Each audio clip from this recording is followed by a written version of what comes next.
how to monetize your Facebook page without adverts. Now, if you hit a certain threshold on Facebook, you can start integrating brand deals with your Facebook page. But not everyone's jumped through those hoops just yet, and you can make money without Facebook's help. 1. Use relevant affiliate links. So I'm a YouTube creator that talks about YouTube, so maybe I post up a post about what camera I'm using and I link through to that product on Amazon. If I'm really smart and I'm hunting out a specific brand, maybe I can talk to that brand beforehand, get a better deal, and then push it out there. For example, maybe I'm talking about how you can subtitle your videos, and then I want to promote it on Facebook saying, go and use rev.com. That way you can subtitle all of your videos with captions that are in English or French or German or any language that you wish, and you simply, click on the link in the description, alanspicer.com/rev. That's a relevant affiliate marketing link, and you can do that in your descriptions on Facebook. 2. Digital products. Now, I have a digital product that I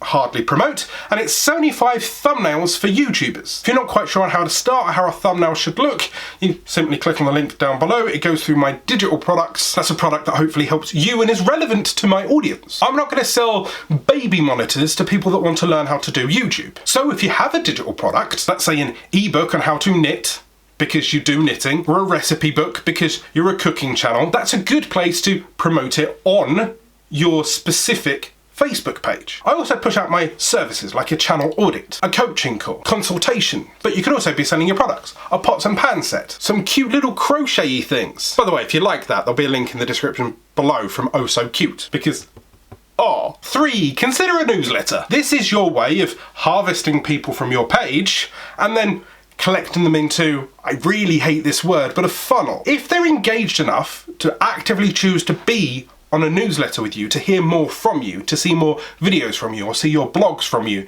then they're more likely to be more engaged than any random human to possibly listen to your advice on buying a product or a service. A newsletter is your slow cooker of leads. As you collect more and more people in there and you hone the art of talking to them and building up a relationship, they're more likely to convert in the long run because you've kept them warm for 8-9 hours, smelling sexy of minted lamb hot pot. Anyway, back on point. 4. Selling advertised posts. Maybe you have a huge audience. Maybe you have 20, 30, 50, a million followers on your page. This is your chance to flip the script. People will want to advertise in front of your audience, so charge them for it. 5. Start an associated podcast. So I've got the Start Creating Podcast at startcreatingpodcast.com, where I talk about my experiences as a YouTuber and growing and marketing and branding. It gives me a little bit more leeway. I can talk about more things, less heavily edited, and in the long run you can invite people in to talk about your specific niche, interview people. An associated podcast gives you a chance to place adverts against that podcast. Also, affiliate links in the description. As you grow a podcast audience, it can also become fairly passive. Once the content's out there, it will remain out there forever and a day. And when was the last time you started a podcast and went back and binged watched everything else that was already on that podcast playlist? Just try and make them evergreen rather than this week on July the 30th, 2020, whatever. If you think of the longevity of the content and you answer and solve a problem with each podcast, people are more likely to go back and binge them. A good example of this is Gary Vaynerchuk or Tube Talk from vidIQ. 6.